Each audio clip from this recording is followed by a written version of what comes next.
Fala pessoal, Danilo Milen aqui e este é mais um episódio do nosso podcast, canal de Rumenologia. Hoje eu conversei com meu amigo, zootecnista e nutricionista, Daniel Poli. O assunto da nossa conversa foi suplementação de bovinos de corte em pasto. Daniel tem grande experiência com suplementação de ruminantes em pastejo e o nosso papo girou em torno de como definir o suplemento que a gente vai utilizar na época das águas e na época de secas. É proteico, é energético, é proteico-energético. Como definir o nível de suplementação, 0,2% do peso vivo, 0,5%, quando usar um mineral aditivado. Ou seja, episódio como de praxe, altamente técnico, papo leve e muito bacana aqui no canal de Ruminologia. Sem mais delongas, como eu costumo dizer, fiquem agora com o episódio 82 do canal de Ruminologia com o zootecnista e nutricionista Daniel Poli. Daniel, seja muito bem-vindo ao nosso podcast canal de Ruminologia. É um prazer tê-lo aqui conosco. A gente já se conhece de longa data, já tem uma parceria aí forte aí de muito tempo. É a primeira vez que você vem aqui no canal de Ruminologia. Espero que a primeira de muitas. Muito obrigado por ter aceito o meu convite. Fique super à vontade para se apresentar para a nossa audiência. Bem-vindo. Fala, Danilo, muito obrigado pelo convite. Realmente eu sou um ouvinte do seu canal, né? Nesse nosso trabalho do dia a dia, nos deslocamentos, principalmente de carro, né? Então, é sempre bom ouvir aí essa turma de consultores que você entrevista, renomados, engajados aí a nível de Brasil, sempre trazendo informações relevantes para o nosso trabalho, né? E também pesquisadores, né? Com inovações ou com assuntos que já ficaram um pouco adormecidos ou esquecidos aí no dia a dia da rotina. Então, passar, né, de ouvinte agora para poder contribuir um pouco com essa nossa conversa aqui é muito Excelente. legal e mais uma vez aí, muito obrigado pelo convite para poder participar aqui do canal de vocês. Muito bom, Daniel. É um prazer te receber, obviamente. É, eu sempre falo que a trajetória das pessoas que vêm aqui serve de inspiração para muitas pessoas que ainda estão em formação na graduação, na pós-graduação. Então, acho que seria muito legal, antes da gente entrar no assunto propriamente dito aqui desse episódio, que você contasse a sua trajetória, de como o Daniel Poli chegou aonde ele chegou nesse momento, aonde que estudou, né? Da onde que veio o Daniel Poli, de onde que surgiu essa história de nutrição de bovinos. É sempre muito bacana escutar a história das pessoas que podem servir, obviamente, de inspiração para outras. Então, vamos lá então, né? Eu sou do interior do estado de São Paulo, né? Uma cidade pequena chamada Dourado, vizinho de Brotas, né? Uma bacia leiteira que foi se perdendo ao longo do tempo, mas na minha infância eu morava no sítio até os 15 anos e lá parte da fonte de renda era produzir leite, né? Então, meu pai e meu tio, eles compravam ração, de vez em quando comprava caroço de algodão, torta de algodão, que era produzido também na região, né? E eu via que premiavam as vacas que mais produziam, né? E aquilo começou a me chamar a atenção desde o início, né? Pô, por que dá mais? Ela produz mais. E na maioria das vezes não era nada balanceado, comprava um ingrediente apenas e fornecia para os animais, né? Parte do volumoso era cana picada, quando produzia silagem de milho ou o próprio pasto, né? E aquilo começou a despertar, né? Então, no final do ensino médio, procurando um pouco sobre a profissão e tentando me engajar um pouco mais, né? Comecei a falar de zootecnia dentro de casa. Meu pai ficou meio assim, não conhecia, não é um curso, né? Até um tempo atrás não era tão conhecido, tão divulgado. E até ele chamou um amigo dele, agrônomo, para poder bater um papo comigo. E falei: não, realmente eu quero nutrição, mas nutrição de ruminantes, essa é a minha tocada. Antes de E foi entrar aí na que eu. faculdade, já queria mexer com boi. Boa. Perfeito. Já mexia, né, com gado, né? Então acho que isso me ajudou, né? Parte da minha trajetória, que eu vou continuar aqui no assunto, né, que foi bem bacana, né? E em 2005 eu entrei na Unesp de Dracena, né? Quarta turma, grandes desafios, né? O campus ainda estava em construção, então era um prédio locado dentro da cidade.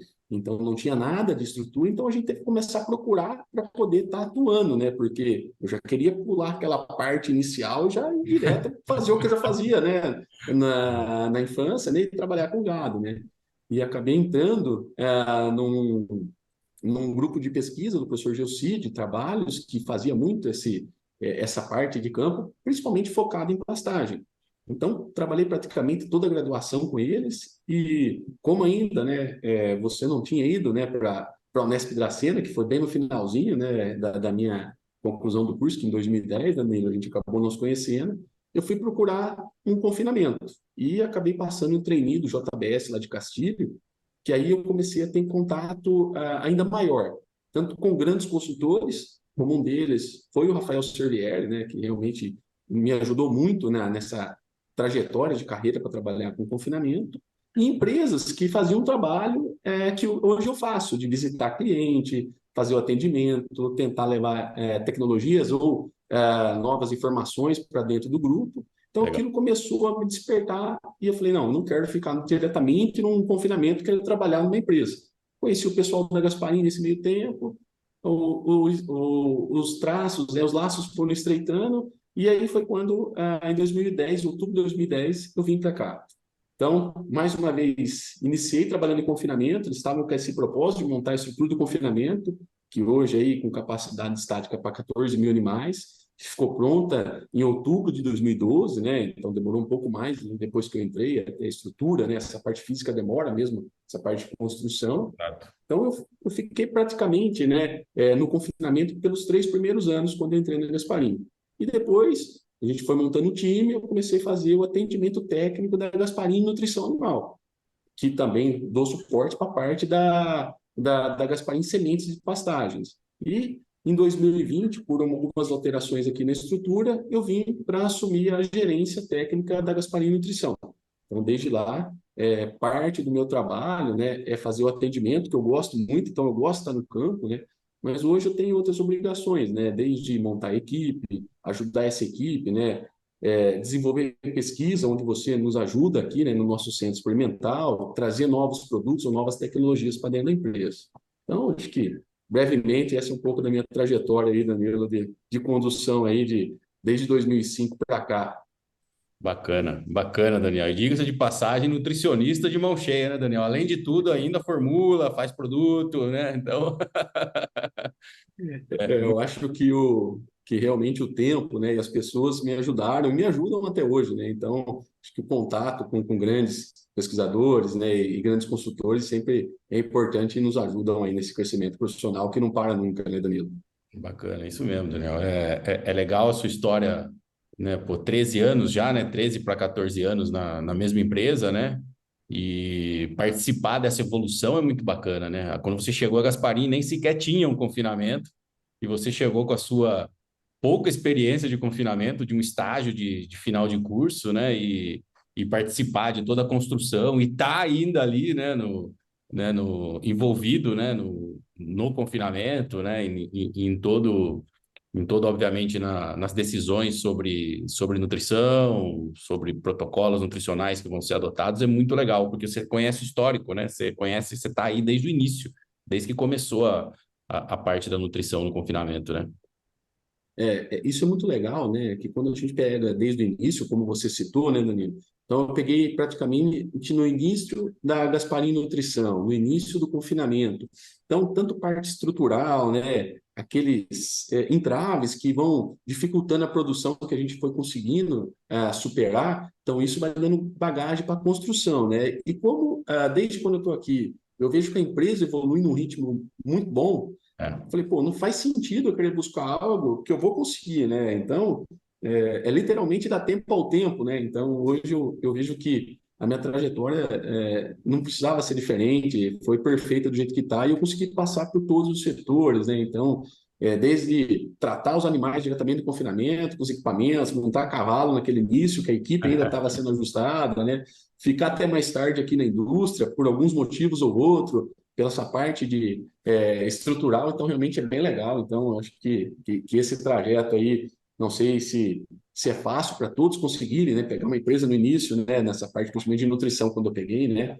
já que a Gasparini é mais de 50 anos de empresa, né? Mas a parte de nutrição é mais nova, então realmente isso é gratificante, né? Então a ideia realmente é que sempre a gente conversa aqui com a diretoria, né? É buscar uma aposentadoria. Não sei se isso vai ser possível, né? Mas é buscar uma aposentadoria aqui dentro do grupo. Boa, boa. Certamente você teve o privilégio de inaugurar essa a parte de nutrição animal que não tenho dúvida que não é todo mundo que vai ter, né? A maioria não vai ter esse privilégio que você teve. Bacana, Daniel, bacana.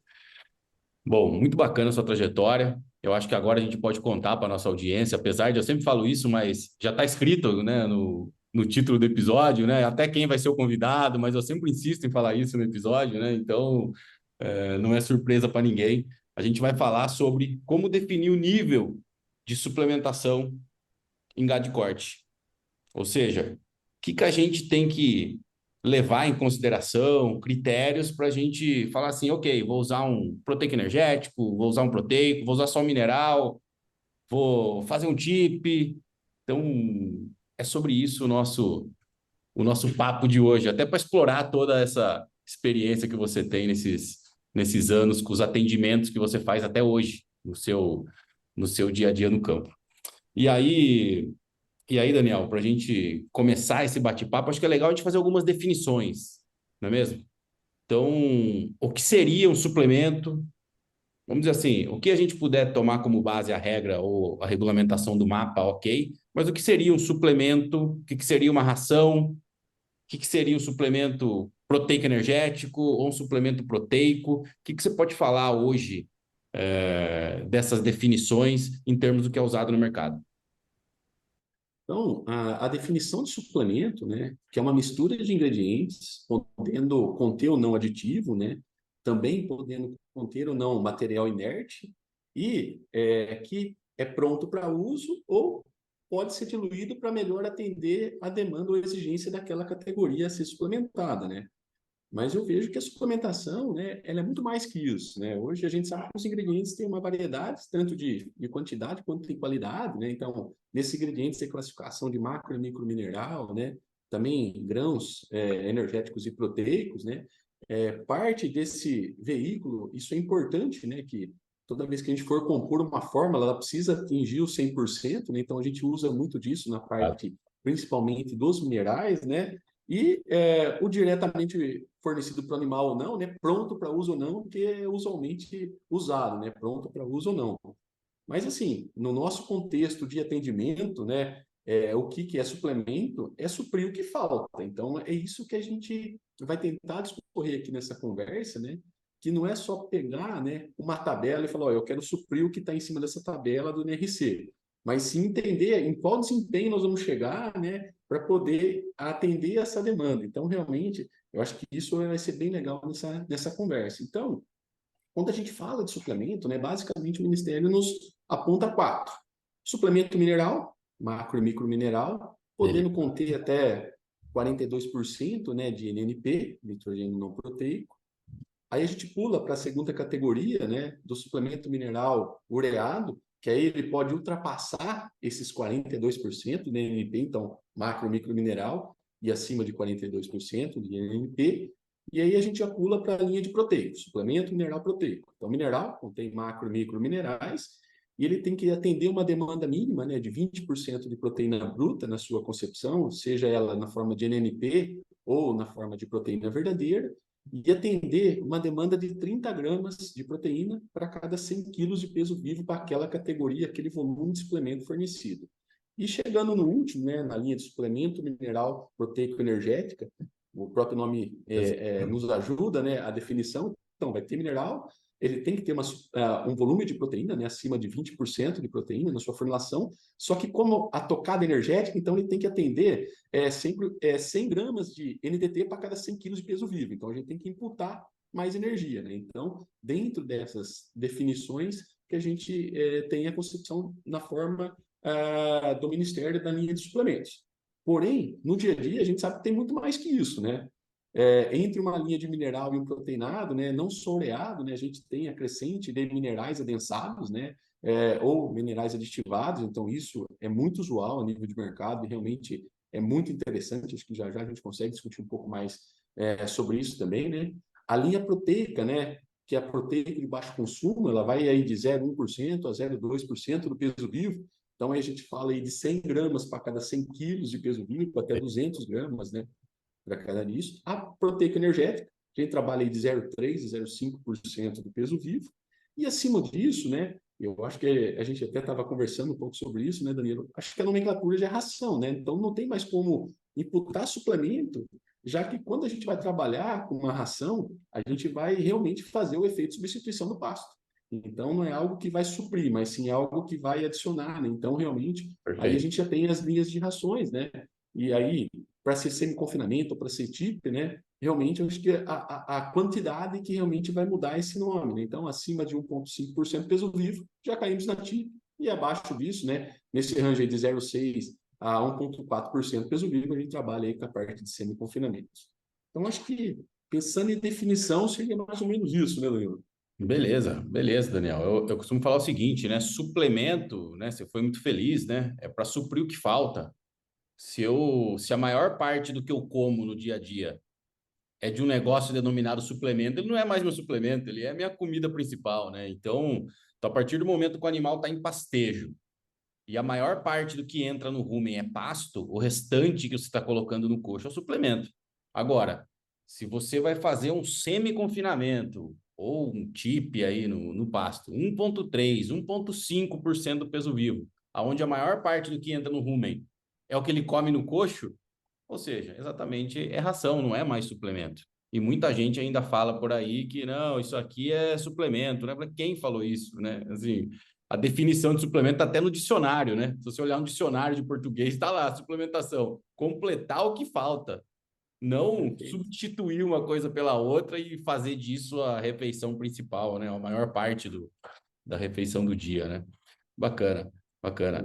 Eu acho que só não ficou muito claro, Daniel, se você pudesse explicar de novo a questão do suplemento proteico, mineral proteico, a definição que você disse. Você falou que tem que ter no mínimo. Isso. Nos níveis de garantia dele, né, ele tem que ter no mínimo 20% de proteína bruta De e proteína bruta, aten- tá? isso, e atender 30 gramas de proteína bruta para cada 100 quilos de peso vivo, De peso vivo, beleza, certo? tá certo. Isso. Então, são duas ressalvas, né? Tem tanto nos níveis de garantia quanto na parte aí de atendimento para cada 100 quilos de peso vivo, né? Usualmente, né, isso é algo bem corriqueiro na parte do Ministério, né? Sempre correlacionar com 100 quilos de peso vivo, né? E não o Calma, comum que nós encontramos no mercado 0,1, 0,2%, né? 0,5% tá. de peso vivo. Exato. Então, Então, sempre então, essa então tem um correlação. teor mínimo, né? Também no proteico energético é assim, né? Em relação ao NDT, tem um teor mínimo, mas daí, de acordo com o nível de suplementação que você vai atender aí o seu, né? A gramagem aí que o Ministério exige por 100 quilos de peso vivo, né? E, Perfeito. E faltou, né, o principal disso, né, para nós nutricionistas, né, Danilo, que são os núcleos, né? Então, tudo que a gente comentou de exato, suplemento, a gente consegue fazer com núcleo, desde o mineral até as rações. Então, exato. né, dentro disso também, né, não tem essa classificação específica determinada, né, mas o núcleo é algo, para nós, no dia a dia, extremamente importante, que aí realmente conseguimos fazer um trabalho, né, em loco e projetado para cada tipo de fazenda ou para cada demanda, né? Realmente não é uma receita de bolo quando a gente tem núcleo na Exato. fazenda, né? Exato, e não é o pronto para uso, né? Você mencionou aqui o pronto para uso dos suplementos, que o cara só abre o saco e coloca no coxo, os núcleos eles têm que ser misturados, né? Exatamente por isso que chama núcleo, né? Perfeito. Então, nessa diluição, né, podemos fazer mineral, proteínados, proteicos energéticos, ração, né? Então, realmente, essa tocada de núcleo é bem interessante aí para o dia a dia do nosso trabalho, aí, mais ajustado aí para cada tipo de fazenda ou cada tipo de criação. Que legal. Bacana, Daniel. Depois dessas definições, né, já colocados os pingos nos is aí nessas definições, quais são as premissas básicas para a gente definir que tipo de suplemento a gente vai recomendar para o nosso cliente? Então, você foi lá na fazenda fazer a sua visita no seu cliente, e aí, o que te leva a fazer o levantamento zootécnico que você faz lá, obviamente, mas o que te leva, que pontos você observa para falar assim, tá, aqui vai um suplemento proteico, aqui vai só um suplemento mineral, aqui vai um proteico energético, aqui vai ter que ser um TIP. O que você usa como premissas básicas para poder fazer essa definição do tipo de suplemento? Aí a gente vai falar do nível de suplemento na sequência, mas o tipo de suplemento, o que você leva como consideração? O tipo de suplementação, no nosso treinamento, a gente faz uma conta matemática, né, que não funciona bem assim, né? Legal, Mas opa. a primeira parte da composição dessa conta é caracterizar o animal. Sexo, raça, em que estado fisiológico ele está, é uma vaca que está no terço final de gestação, uma vaca que recém pariu. Então, a gente tem que primeiro entender e caracterizar nosso animal. Então, a partir daí, o segundo ponto dessa conta é entender que taxa de produção nós vamos colocar. Então, vamos definir um animal de recria, um macho Nelore de 350 quilos, e uma taxa de ganho de 1 quilo. Então, a gente já tem, basicamente, uma demanda para aquela categoria. E Perfeito. aí, a outra parte da conta vem do pasto. Então, que período do ano nós estamos, qual a qualidade desse pasto, qual a produção, qual o volume de massa de forragem que tem nesse pasto. Então, a conta básica é o que o pasto não oferece para atender a nossa taxa de produção, a gente coloca no suplemento. Então, isso é um primeiro desenho. Isso, às vezes, nos dá uma ideia de volume de um suplemento, mas depois a gente vai colocando alguns passos, né, que é a nossa segunda etapa da conversa aqui, né, da definição final do suplemento. Mas, na hora que a gente coloca alguns passos nessa definição, a gente encontra alguns entraves que a gente tem que ajustar. Então, primeiro é entender categoria e entender produção. O que o pasto não oferecer, a gente coloca no suplemento. É por isso que, realmente, a gente sempre tem essa tocada de produzir o máximo do pasto possível, o máximo de qualidade desse pasto. Além de ser mais barato, né? Ele já está na fazenda, não precisa vir de fora de uma outra empresa, né? Então você imputou, já tem algo que produz mais lá. Então a gente só vai colocar realmente o que aquele pasto não tiver potencial de oferecer para aquela categoria. Perfeito. Antigamente, né? Antigamente, Daniel, eu escutava muito assim. Suplemento proteico é para época de seca e suplemento energético é para época de águas. Só. Então, assim, seca é mineral proteico. Águas é o mineral energético. E acabou. Era isso. Ou seja, uma receita de bolo indo totalmente contra a metodologia que você acabou de descrever aqui para gente. Não tem problema nenhum, depende do nível de produção, como você bem disse, em você ter um suplemento proteico energético tanto na seca quanto nas águas. Pode acontecer isso, desde que você tenha definido o seu objetivo, não é mesmo? Se você quiser um alto ganho nas águas, você vai ter que provavelmente usar um proteico energético se o seu objetivo for muito grande, em termos de terminar os animais mais rápido, porque a período de águas é um período curto, obviamente com o nível de suplementação que a gente vai falar vai ter que aumentar, mas indubitavelmente você vai ter que usar um proteico energético, é época da seca, a mesma coisa. Então, essa história de ficar engessado, ó, seca é suplemento proteico, águas é suplemento energético. Dessa forma, a gente mantém níveis produtivos muito baixos, né? Muitas vezes Perfeito. tem um potencial muito maior de exploração e a gente fica amarrado nessa receita de bolo. Se alguém ficar amarrado ainda assim, acaba limitando também a produtividade. Se a gente não conhecer a base do que é o pasto, né, quais os níveis de garantia que aquele pasto está oferecendo naquela época, naquele período, né, a gente acaba usando essa receita de bolo e não acaba sendo tão assertivo, né? É comum encontrar em algumas visitas iniciais aquelas informações, pô, já usei proteico, já usei um energético e um mineral e dá todo o mesmo ganho. E agora que a gente põe na balança, se não tiver bem ajustado, a gente fazer uma análise daquele pasto e ajustar o suplemento para aquela categoria, pode ocorrer realmente de a gente fornecer um suplemento e ele não dá resultado, né? Então, houve o desembolso e o resultado não veio. E uma outra conta, né, Danilo, que cabe aí até uma outra conversa, um outro podcast, né, é a composição do ganho, né? Quando a gente entra Sem num dúvida. quilo de ganho, para o animal que está comendo mineral, o animal que está comendo um energético, a gente sabe que a composição muda. Então, realmente, esses ajustes aí no dia a dia são extremamente importantes, né? No campo, para a gente poder estar sempre produzindo mais eficiente e financeiramente saudável, que eu acho que essa é uma prosa boa aí também, né? Que já já a gente entra nessa parte de custo, que é muito importante quando a gente fala de suplemento. Não, beleza, é isso aí. Ou seja, no final das contas, você tem que determinar a exigência dos animais de acordo com o seu objetivo de ganho. Então, se você falar que você está satisfeito com 400 gramas na época de seca, o suplemento é um. Você vai investigar o que o pasto é capaz de suprir. Se o pasto for capaz de suprir 200 gramas de ganho, você vai ter que suplementar os outros 200 gramas a mais. E aí você vai ter que investigar, você vai ter que colocar sua proteína, se realmente está faltando energia para você chegar no objetivo. E aí você pode ter um proteico energético, só que com consumo mais baixo. Nas águas, a mesma coisa. Qual que é o seu objetivo das águas? Quero ganhar 1 quilo por dia, como você disse. Tá, o pasto entrega nutrientes suficientes para 1 quilo por dia? Não. O que o pasto entrega? Análise do capim, né? Então tem que analisar o capim praticamente todo mês do ano. Você tem que analisar o capim, né? Não precisa fazer isso no ano, eu sempre falo isso, né? Não precisa fazer isso no mesmo ano, mas você pode fazer um mês sim, um mês não.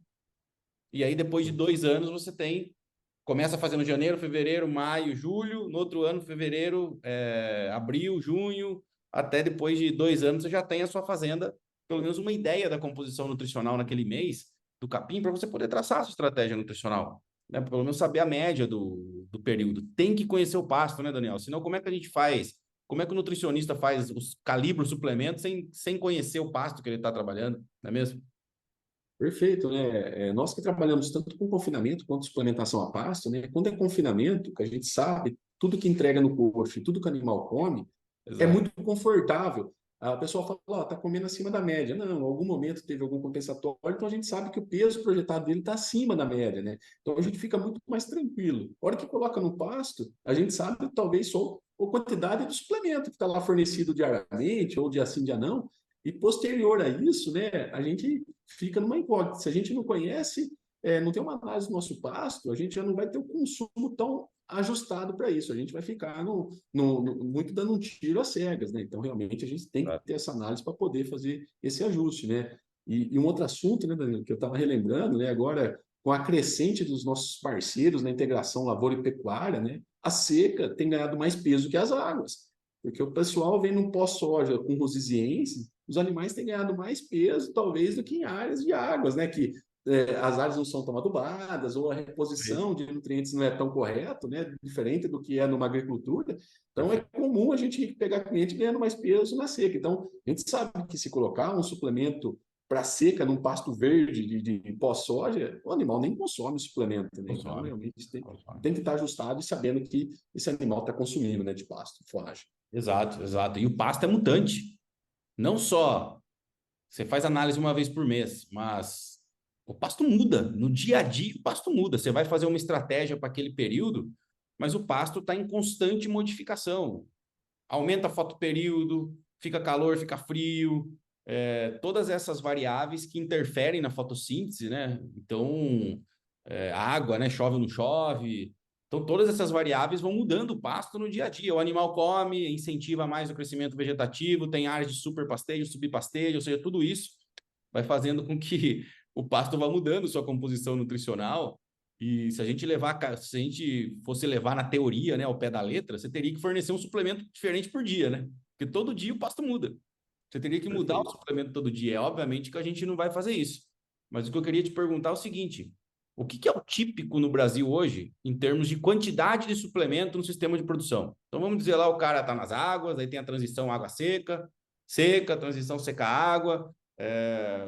Claramente a gente tem 4 estações, mas é isso mesmo que a maioria dos produtores usam? Todo mundo usa 4 suplementos, um para cada estação?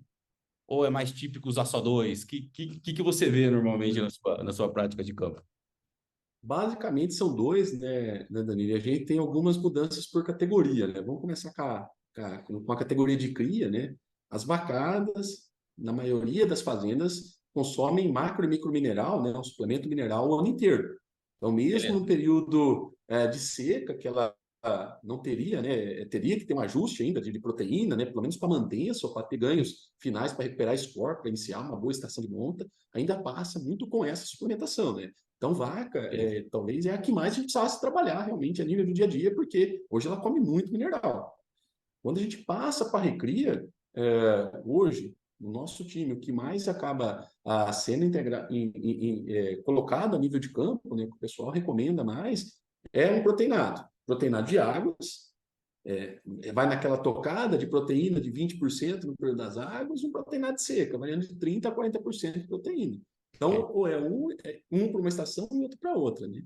E a engorda, ela vai numa tocada parecida com a recria, lógico, que é o próximo passo, né? E depois o pessoal tem buscado um pouco mais realmente de energia. Então, o start dessa engorda, na maioria dos nossos parceiros, é trabalhar com proteico energético, realmente para poder acelerar. E se for proteico energético, tem que ser pelo das águas, né? Para poder ter um ganho que seja satisfatório, né? Pegar uma boa contribuição do pasto, o pasto com qualidade ainda, e partindo para o período mais seco do ano, a gente vai aumentando o volume desse concentrado para ser no confinamento TIP aí, para poder realmente deixar um desempenho, né, que seja satisfatório aí para o nosso parceiro. Ou seja, a maioria, então, dos produtores ou usa um suplemento de água ou usa um suplemento de seca, e aí uma variação aí só no nível de suplementação de acordo com a fase. Se é recria, um pouco menos, se é terminação, engorda, né, um pouco mais, né, em termos de percentual do peso vivo, de oferta desse suplemento, mas basicamente só dois, né? Uma estratégia de seca, uma estratégia de água. Essa transição que poderia ser mais bem explorada fica meio, Sim. né, vamos dizer, subutilizada, né, nessa estratégia. Perfeito, né? E isso, né, Danilo, é um conhecimento que nós temos aí de um pouco menos que a metade do rebanho nacional, né? Segundo a Asbram aí, o que a gente realmente tem conhecimento é 43% de uma suplementação devida para cada categoria. Então, a gente até costuma falar, talvez a gente não tem tanta concorrência, né? A gente tem que buscar essas pessoas ainda que não estão ajustadas a nível de suplementação, né? E voltando, né, para o dado, né, a linha que mais acaba sendo consumida a nível nacional é a linha branca, né, que eles chamam, ou linha de mineral, né? Então não tem como fugir muito disso, né? Por isso que eu digo que a cria ainda a gente tem que dar uma trabalhada melhor aí no dia a dia, realmente. A gente entende que muitas vezes o produtor, ele quer gastar menos, ele quer gastar sempre menos. E aí é óbvio que, em termos de custo, ele compra um suplemento que ele pode até pagar mais caro no saco, mas que o animal come menos. Mas também pode ganhar menos. Demora mais tempo para ele rentabilizar aquele animal, ele abater aquele animal e aquele animal gerar caixa para ele, né? Então, muitas vezes o produtor ele quer economizar, mas economizar assim, se defendendo, não economizar atacando, né? Quando eu falo isso, investe no suplemento que realmente atinge o objetivo de ganho e supra as exigências nutricionais e, obviamente, faz com que o animal seja abatido mais cedo, né? E rentabilize esse dinheiro em caixa. Então, a gente entende que muitas vezes ele quer gastar menos, né? Ele quer comprar um suplemento linha branca, né? Eu acho que muito desses produtores que estão comprando suplemento linha branca e acaba resultando nesse levantamento das brancas, que, pô, linha branca é o que vende mais. Mas vende mais porque os nossos pastos no país são uma maravilha ou porque realmente o produtor quer gastar menos, né? A gente sabe que os nossos pastos, eu conversei no episódio anterior aqui com a professora Janaína Martuccello pô, ela só confirmou que 70% dos pastos do país estão degradados. Então, assim, se a gente aprender alguma coisa, né, Daniel, de suplementação, quando você tem um pasto degradado, você tem duas alternativas. De médio a longo prazo, você tem que recuperar aquele pasto, se ele for passível de ser recuperado, ou senão você tem que reformar. Muitos são passíveis de serem recuperados. Ou senão você tem uma segunda alternativa, só que a curto prazo, de aumentar o nível de suplementação naquele ano. Então, o pasto degradado, ele vai ofertar menos massa de forragem para aquele lote de animais. E aí, ou você aumenta o nível de suplementação, ou você reduz a lotação, né, para fazer caber naquela área, né, aquela quantidade de animais. Então isso também, né, é muito importante, né, em todo o cenário, né? O cenário do nutricionista para calcular a suplementação tem tudo isso. Tem tudo isso que você falou, tem que ver se está degradado ou não, se dá para recuperar ou não a área, tem que considerar essa mutação do pasto. Eu acho um desperdício não aproveitar a transição. Acho que a gente tem produtos ótimos no mercado para a gente aproveitar essa transição e explorar, né, realmente o ganho dos animais nessa fase, né? Perfeito, né, Danilo? Hoje a questão do desembolso pesa muito, né? A gente não fala tanto em retorno financeiro, mas sim em desembolso, né? Eu vou gastar quanto para terminar esse animal, ou eu vou gastar quanto para reformar essa área, né? Então, realmente, E isso tem que ser mudado, né? Qual que é o retorno desse investimento, né? Eu acho que essa que é a tocada que a gente tem que caminhar para produzir mais pasto, produzir mais carne, né? E realmente, eu tenho certeza que a professora Janaína tem muito mais potencial para falar disso, mas a gente percebe que quando a gente aumenta demais a taxa de lotação, a gente vê que o desempenho cai. Não estamos falando que isso é ruim, a gente está colhendo mais arrobas por hectare. Mas se o desempenho de um animal de uma área degradada está caindo, é porque não está comendo o suficiente ou está comendo algo de menos qualidade. Então, um dos caminhos é o que você falou, buscar uma suplementação correta, né? Mas a longo prazo a gente tem que fazer uma estratégia, né? Então, os dois podcasts estão muito alinhados, né? Então, a sequência tá bacana, né, Nilo? Então, falar de pasto, acho que é legal, e depois falar da suplementação. Então, produzir o limite que a gente consegue produzir de pasto, e depois aí sim partir com uma suplementação para suprir o que falta daquele pasto, né? Voltando ao tema, né? Exato. E aí, na mesma linha, Daniel, como definir, então, que é o título aqui desse episódio aqui do podcast, né? Como definir o nível de suplementação? O que que você tem visto? O que que você usa como premissa e o que que você tem visto? Época de água para uma engorda e uma recria, época de seca. O que que você tem visto em termos de níveis de suplementação que o pessoal tem usado? E também o que você recomenda, né, dentro da empresa que você trabalha, como que você avalia essa determinação dos níveis em cima dos produtos que a gente já falou, do proteico energético, do proteico para as diferentes fases aí do sistema de produção. Perfeito. Danilo, acho que a conversa, né, ela geralmente ela inicia na parte financeira e, na minha sequência ideal, técnica falando, ela teria que ser a última. A primeira questão é voltar e ver o pasto. O que eu tenho de pasto? Então, voltar para aquela continha, né, entender a categoria, taxa de produção, ganho de peso e pasto para eu ajustar o suplemento. Então, primeira coisa, eu vou, olho o pasto. Segundo momento, a logística da fazenda. E o operacional, né? Então, ó, eu tenho um equipamento para levar um volume de ração concentrado para o pasto mais distante da sede ou do barracão onde fica guardado, né? Eu tenho funcionário para colocar todo dia no mesmo horário recomendado, né? De segunda a domingo, né? Não pulando nenhum dia, realmente colocar aquele suplemento devido, né? Eu tenho clima para isso, que eu acho que isso é legal, já a gente chega nesse ponto, né? Tenho coxo, metragem de coxo, é algo que parece muito simples, mas a gente treina todo mundo a chegar e contar coxo, ver espaçamento de coxo, e ainda na maioria dos atendimentos falta, ainda precisa ser ajustado, né? Eu tenho água boa de qualidade perto, então esse é um ponto. Então, a hora que eu amarro todos esses cenários, eu começo a fazer o desenho financeiro em cima do suplemento ideal para aquela categoria.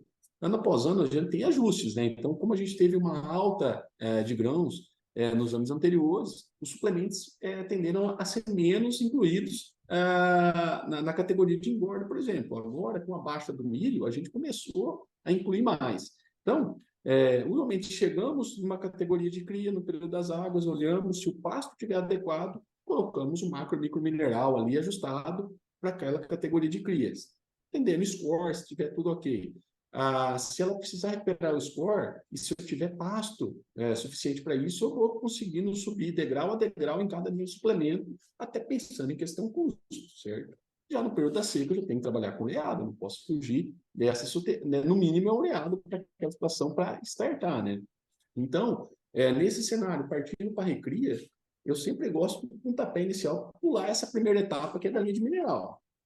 Quando a gente fala do mineral aditivado, né, se a gente pegar em compilado de trabalhos aí, o mínimo que a gente encontra é 70 gramas a mais de desempenho. Não vamos falar nesse momento do aditivo, mas qualquer aditivo vai buscar 70 gramas a mais de desempenho por dia. Então aí, só aí ele já paga esse adicional de incluir um produto que vai nos entregar aí um pouco a mais de ganho de peso, né? Então, partindo daí no período das águas, né, no mínimo um mineral aditivado, e no período da seca a gente tem que trabalhar pelo menos com proteinado, né, no mínimo 0,1. Se falar de categoria mais jovem, se a gente passar uma segunda seca, uma primeira seca, desculpa, passando uma primeira seca com uma desmama, a gente tem que buscar um pouco mais de suplementação. É estresse, o bezerro perdeu a mãe, perdeu o lugar, às vezes, de origem que ele vinha, ele vai viajar. Se a gente entrar com um suplemento de muito baixo consumo, realmente ele vai ter uma baixa, vai perder peso no período da seca e voltar depois no período das águas. Então, esse é um ajuste que se faz necessário. E pensando em engorda, Nilo, na maioria das vezes a gente consegue chegar no período das águas um cenário bem interessante de 0,3% a 0,5%, desde que o pasto seja ok. Pasto de média a alta qualidade, a gente consegue fazer uma engorda bem interessante financeiramente nesse período de águas com 0,3% a 0,5% de peso vivo. Como eu já disse anteriormente, começou a partir para a transição, partir para um pasto secando, a gente tem que entrar com maior volume de concentrado, porque o pasto ou não tem quantidade ou não tem qualidade para entregar um desempenho esperado para uma engorda. Então, basicamente, esse aí é um cenário das recomendações. Então, fazendo um resumo, né, Danilo? Então, a sequência seria entender a estrutura da fazenda, se tem coxo, se tem bebedouro, a logística, se é adequada, né, para a gente fornecer um suplemento que tem que ser diário, por exemplo. Então, se isso tudo se adequa, a gente vai para a parte financeira do negócio. Entendemos preço de arroba, preço de grãos, para ver qual suplemento se encaixa para cada categoria naquele momento do ano, né? Então, nós vemos, né, nesse final de ano a arroba subindo, né, mas o grão numa velocidade um pouco maior, até por questão climática. Então, realmente, a gente aí teve 3 estratégias diferentes durante o mesmo ano, né? Então, a gente tem que estar no olho nutricional, no olho do mercado, realmente, para poder fazer o desenho do nível de suplemento que nós vamos ofertar para aquele animal na fazenda. Ou seja, né, Daniel, se a fazenda não conseguir tratar todo dia, só consigo ir lá 4 vezes por semana. Provavelmente um suplemento de alto consumo, ou a 0,5% do peso vivo, talvez não seja o mais adequado, por mais que o sujeito queira usar, né, porque vai terminar os animais mais rápido, pode ser que por questão logística, sei lá, a fazenda meio, né, tem muita oscilação de relevo, acaba não viabilizando, muitas vezes, por ter essa interrupção do fornecimento, né? Perfeito, né? Por isso que a gente tem que ir lá, né? Entender o negócio, senão, a longa distância, a gente indica um produto que não vai conseguir chegar no coxo, ou às vezes não tem coxo para aquela categoria, né?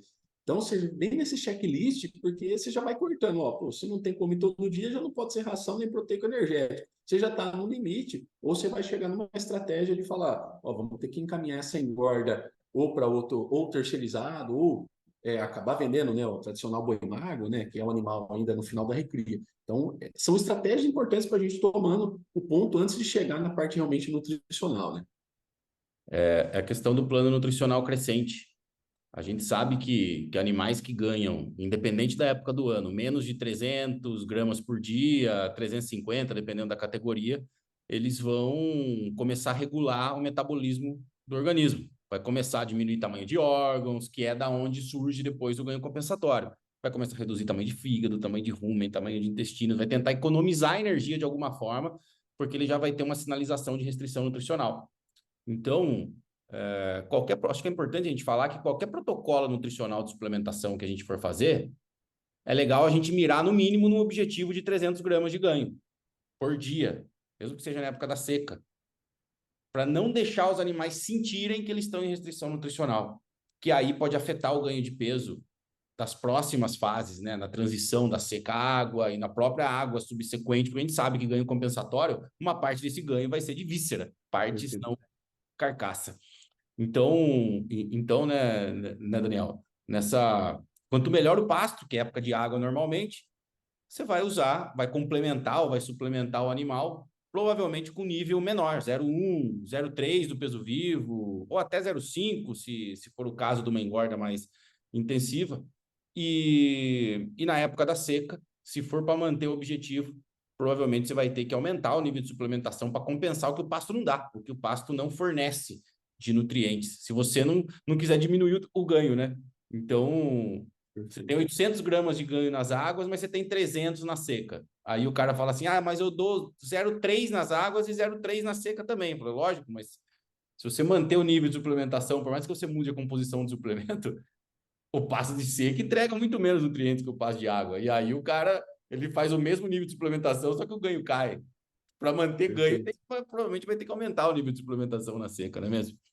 Perfeito.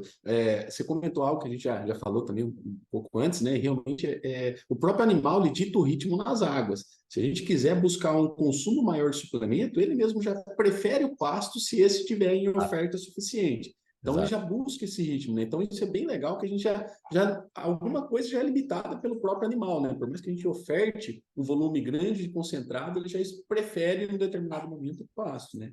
E na seca, né, Danilo, 300 gramas média, ok. Agora, não baixar de 300 é um desafio grande, né? Então, a gente tem que cuidar realmente do nosso volumoso. Nós sabemos que ele vai secar, mas tem que ser uma cultivar específica que conserve o máximo possível de folhas no período da seca e uma suplementação ajustada, né? É por isso que é legal fazer uma suplementação crescente mesmo no período da seca, né? Iniciar mais devagar, porque você sabe que o pasto ainda está em transição, e a hora que Exato. ele secar, a gente tem que subir, porque senão é fácil, a gente consegue baixar desses 300 gramas de ar, né? O pasto perde demais a qualidade no período da seca e quantidade, né?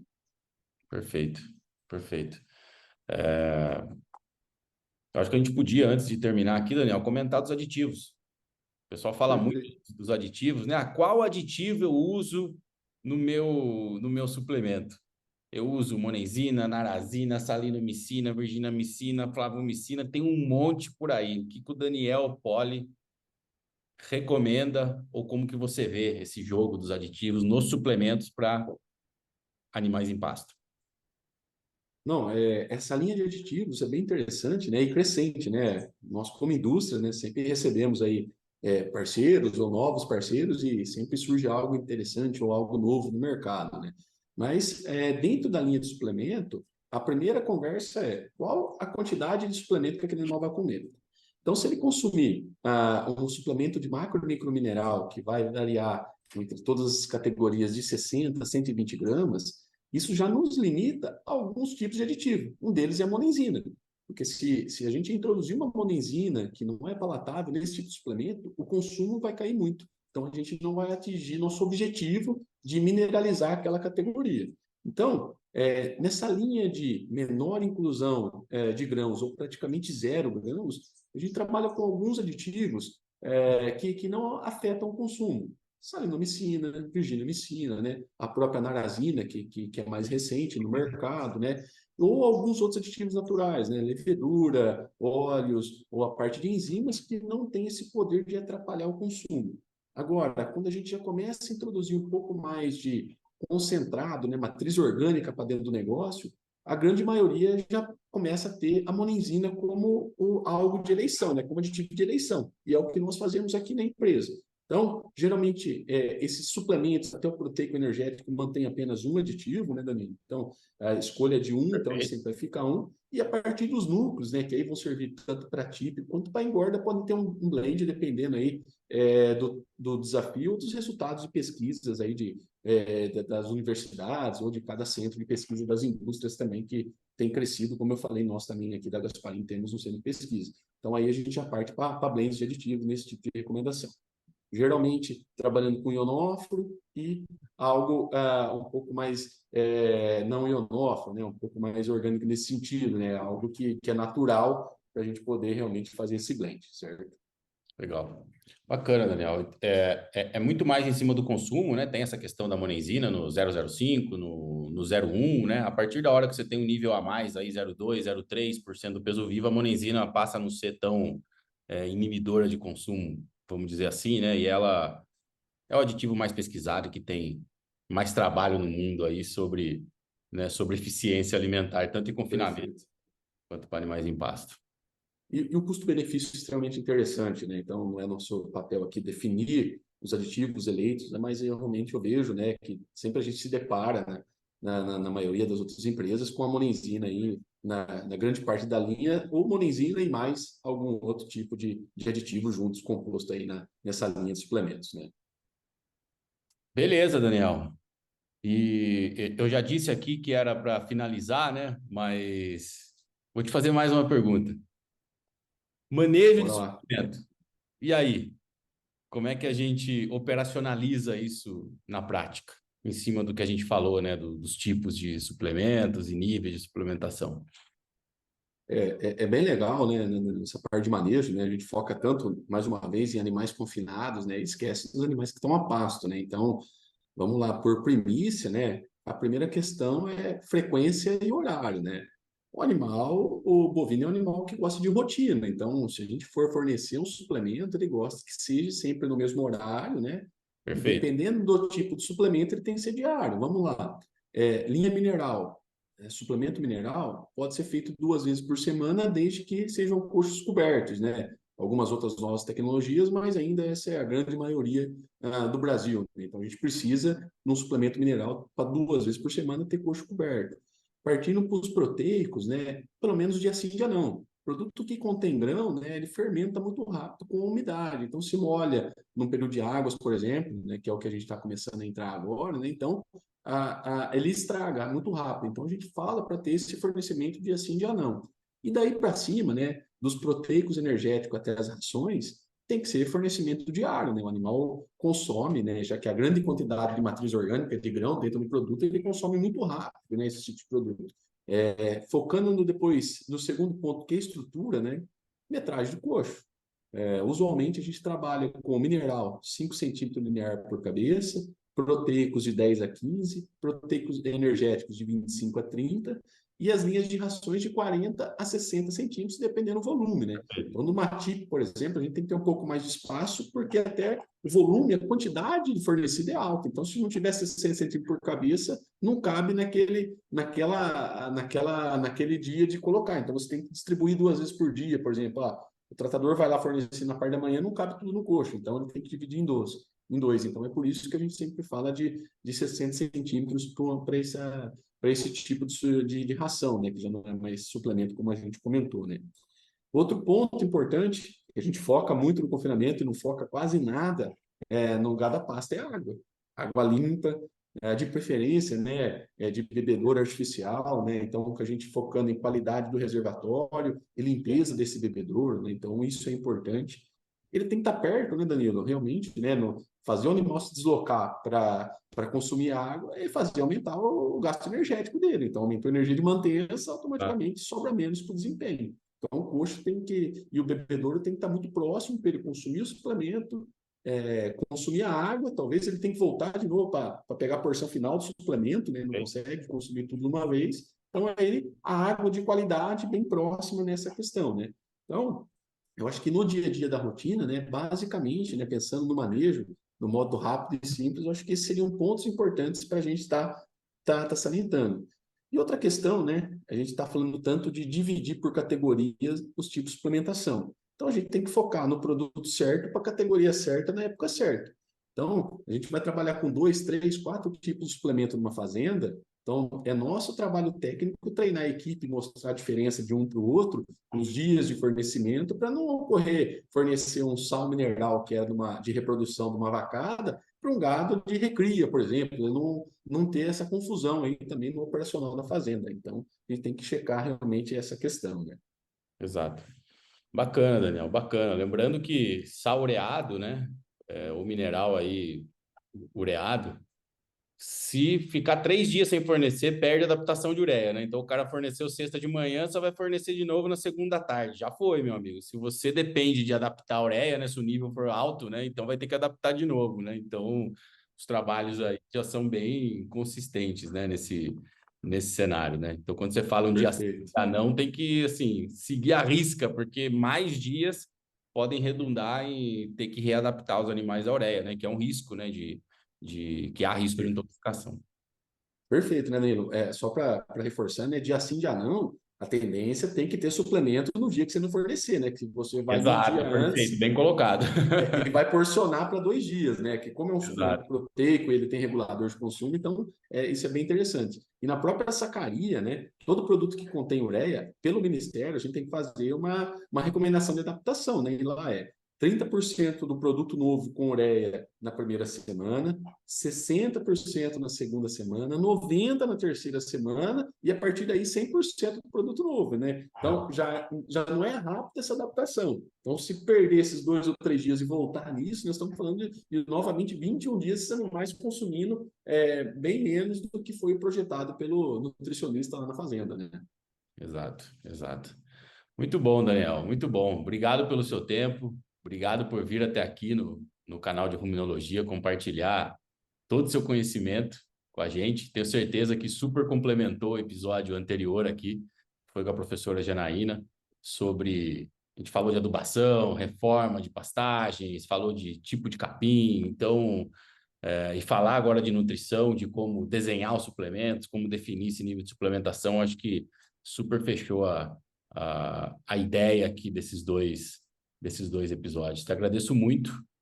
E para encerrar, onde as pessoas que estão assistindo esse episódio acham o Daniel Poli? Fica super à vontade para falar sua rede social, seu e-mail, ou como que você quer ser encontrado por aí.